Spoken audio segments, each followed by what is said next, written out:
Hello दोस्तों, Indira academy में आपका बहुत बहुत स्वागत है। और आज हम पढ़ने जा रहे हैं भारत की जनगणना। ओके, आज हम पढ़ेंगे भारत की जनगणना। भारत की जनगणना पढ़ने से पहले हम जनगणना से रिलेटेड कुछ फैक्ट देख लेते हैं, जैसे कि भारत में सर्वप्रथम जनगणना कब हुई। भारत में सर्वप्रथम जनगणना 1872 में लॉर्ड मेयो के शासनकाल में हुई थी। ओके, नियमित रूप से जनगणना की शुरुआत हुई है 1881 लॉर्ड रिपन के कार्यकाल से। ओके, शुरुआत हुई है 1872 में और नियमित रूप से जनगणना मतलब रेगुलरली जनगणना होने लगी है 1881 में।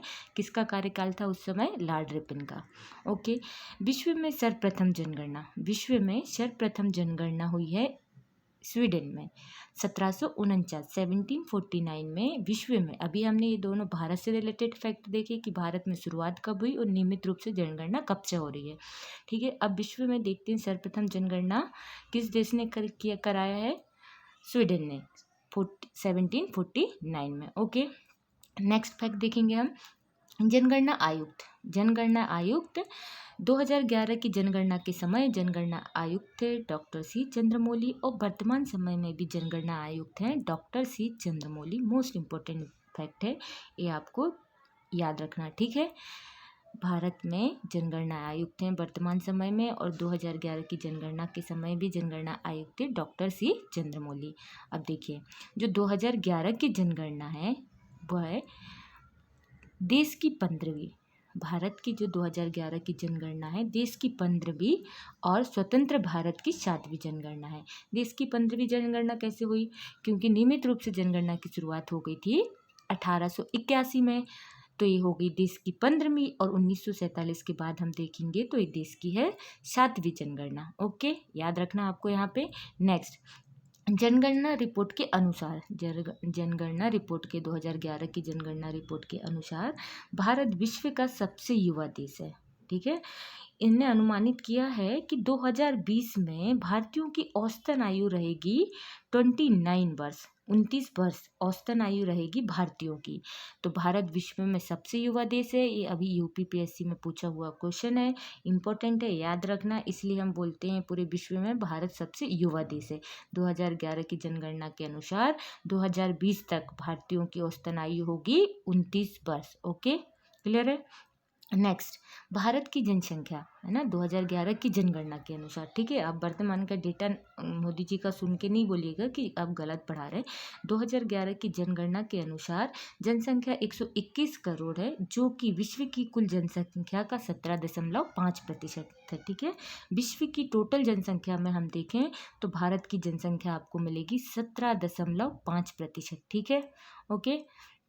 अब दूसरा हम देखते हैं भारत में 10 की वृद्धि दर क्या रही है? 10 की वृद्धि दर क्या होती है? यहाँ से एक और क्वेश्चन देखिए। जनगणना हर 10 वर्ष के बाद होती है। ठीक है, जैसे 2001 में हुई थी तो अब 2011 और 2011 के बाद 2021, मतलब 10 वर्ष के अंतराल में जनगणना होती है। इसको ही हम बोलते हैं 10 की ना। 10 की वृद्धि दर मतलब 2001 से लेकर 2011 तक में जनसंख्या की क्या वृद्धि दर रही है, मतलब किस दर से जनसंख्या बढ़ी है। तो हम देखेंगे 17.7%। 17.7% की दर से जनसंख्या में वृद्धि हुई है। क्लियर है। 17.5 क्या है?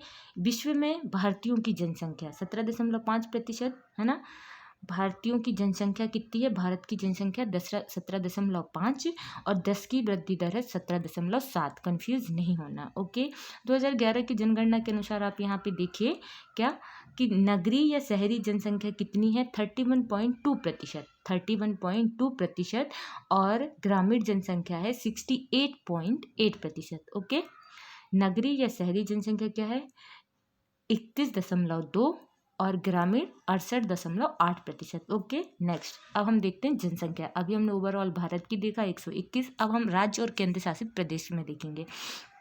सर्वाधिक जनसंख्या वाले राज्य हैं उत्तर प्रदेश और महाराष्ट्र। उत्तर प्रदेश में 19.9 करोड़ है ना, लगभग आप बोलेंगे 20 करोड़, और महाराष्ट्र में है 11 करोड़। ठीक है ना, ये सर्वाधिक जनसंख्या वाले राज्य हैं। अब देखिए, आप मध्य प्रदेश का मैप आपको याद होगा तो आपको पता है मध्य प्रदेश के उत्तर में है उत्तर प्रदेश और दक्षिण में है महाराष्ट्र। तो आप वहाँ से रिलेट करके याद रख सकते हैं कि दोनों जो उत्तर और दक्षिण के जो पड़ोसी राज्य हैं वहाँ दोनों में जनसंख्या अधिक है। उत्तर प्रदेश में 19 लगभग 20 करोड़ और महाराष्ट्र में में 11 करोड़। ठीक है, न्यूनतम जनसंख्या वाले राज्य देखेंगे आप सिक्किम और मिजोरम। सिक्किम में है 6 लाख, मिजोरम में है 10 लाख। दोनों उत्तर पूर्वी राज्य हैं, सिक्किम और मिजोरम।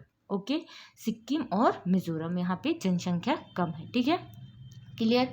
इसके बाद देखिए सर्वाधिक जनसंख्या वाले केंद्र शासित प्रदेश। केंद्र शासित ये अभी अपन ने क्या देखे हैं, राज्य। ठीक है, राज्य। अब हम देखेंगे केंद्र शासित प्रदेश।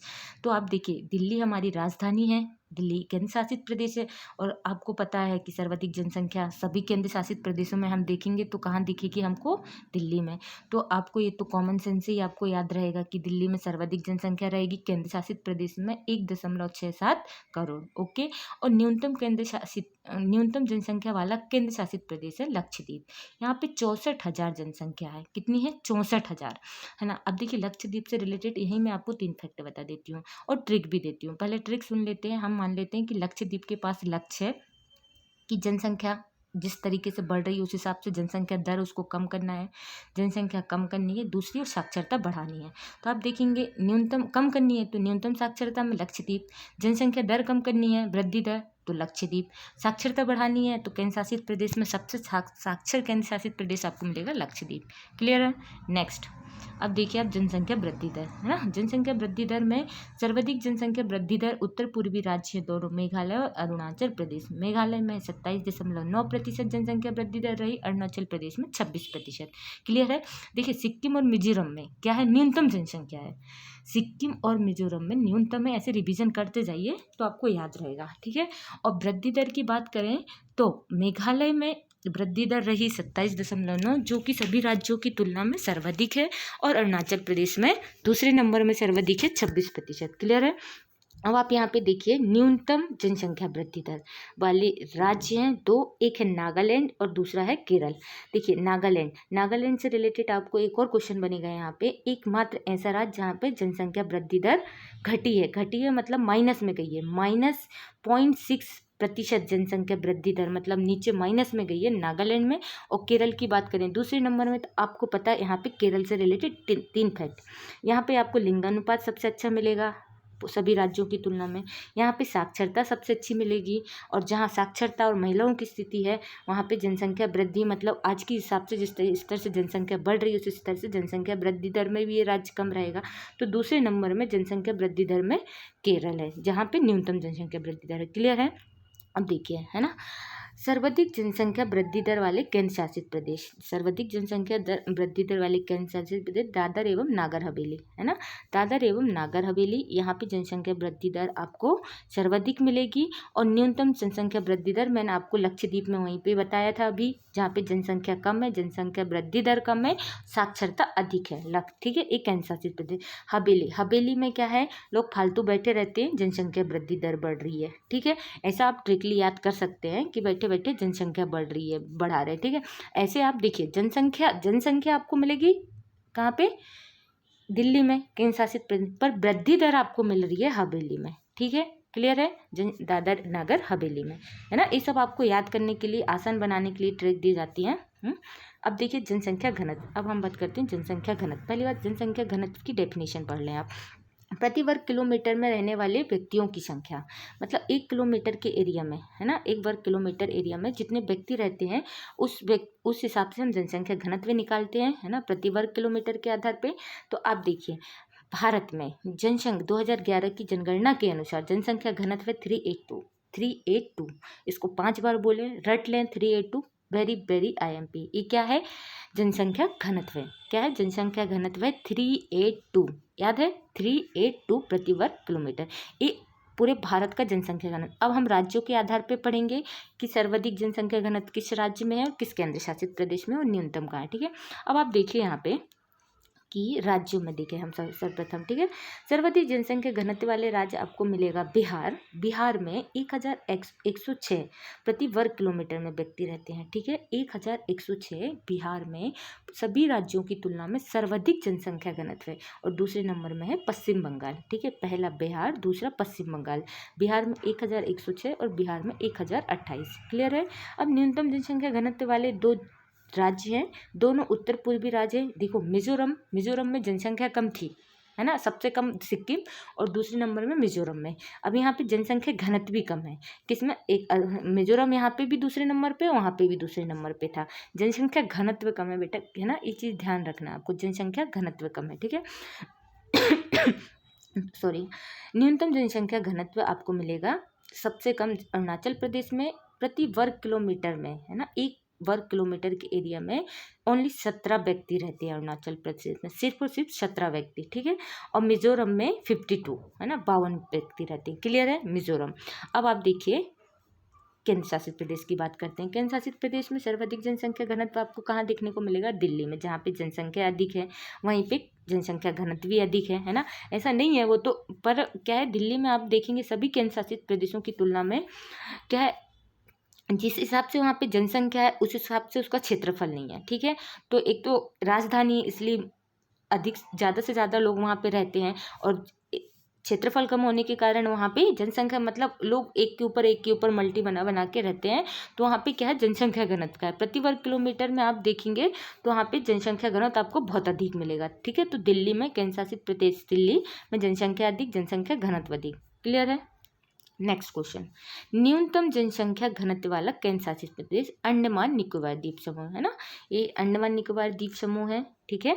यहाँ पे न्यूनतम जनसंख्या घनत्व है, आपने हिस्ट्री पढ़ा होगा, पहले के लोग मतलब ब्रिटिश लोग काला पानी की सज़ा देते थे, अंडमान निकोबार भेज देते थे, तो ये समझ लीजिए कि वहाँ पे लोग बहुत दूर दूर रहते होंगे, ऐसा मतलब ऐसा ट्रिकली याद रखिए, ये याद रखिए कि वहाँ पे जनसंख्या घनत्व न्यूनतम है, ठीक है। अंडमान निकोबार में जनसंख्या घनत्व न्यूनतम है। एक किसकी बात की है अपन ने, केंद्र शासित प्रदेश की। अब बात करते हैं लिंग अनुपात।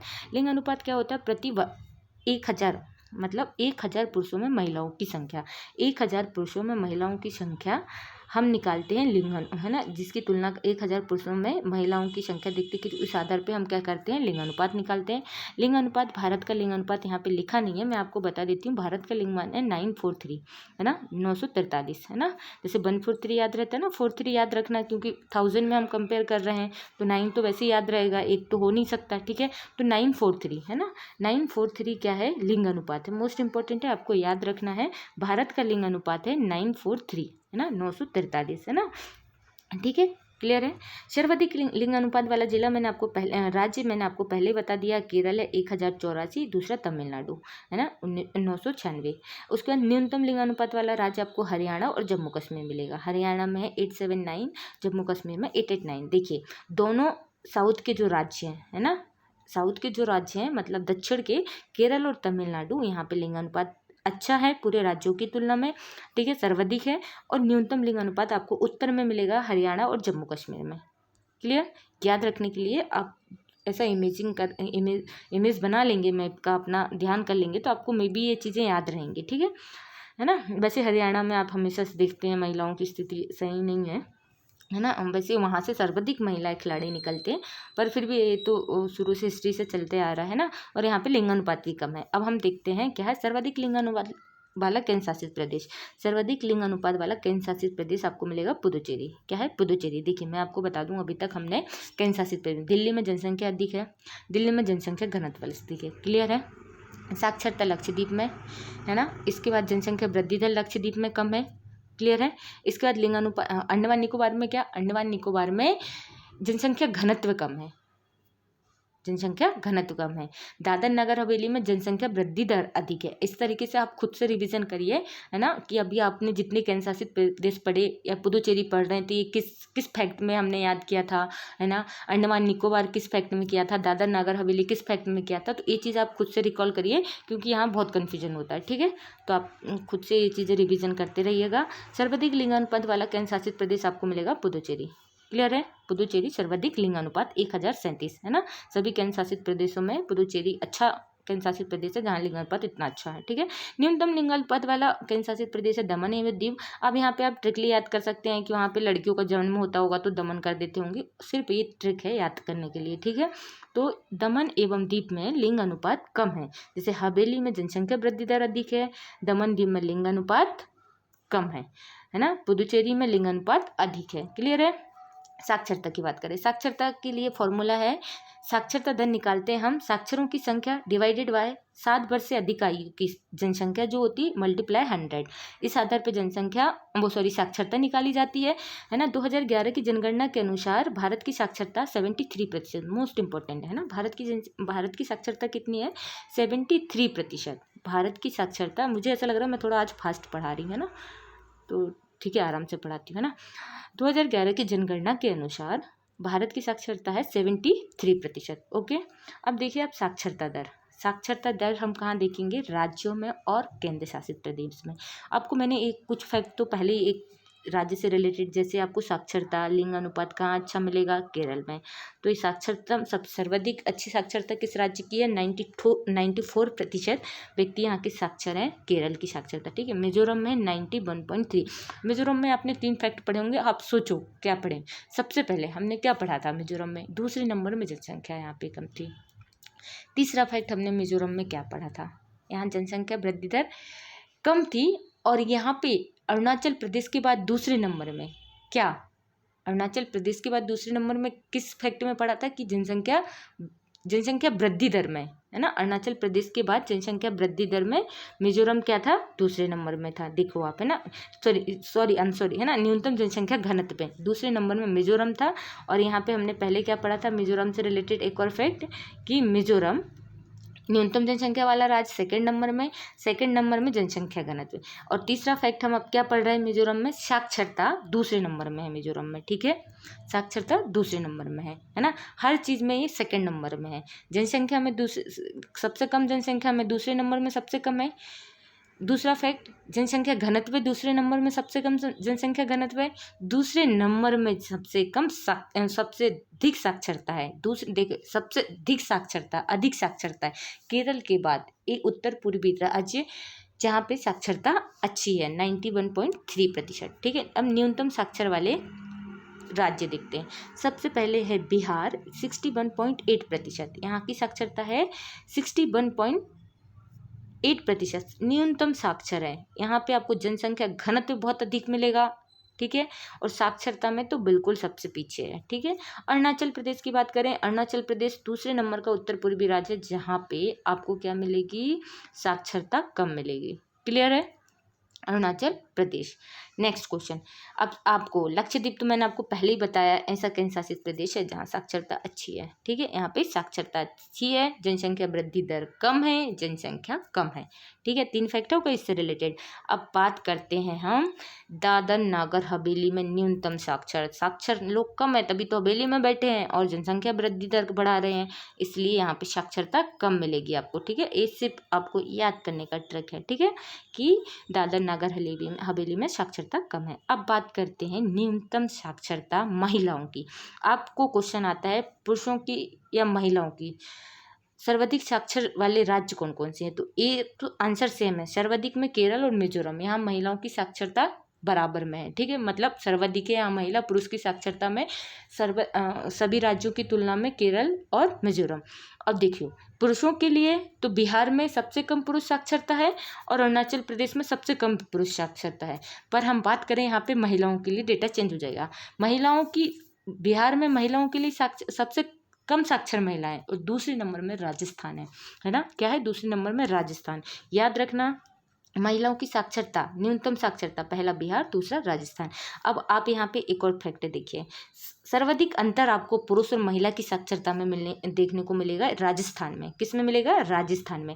यहाँ पे पुरुषों की साक्षरता 79.2 और महिलाओं की 51.5 है। इनका अंतर आप देखेंगे 27.1% का अंतर है। ओके, आज की वीडियो में कोई भी प्रॉब्लम हुई हो, समझ नहीं आया हो या मैंने फास्ट पढ़ाया हो तो प्लीज़, है ना, कमेंट करके बताएं और वीडियो को लाइक और चैनल को सब्सक्राइब करें। Okay, thank you so much.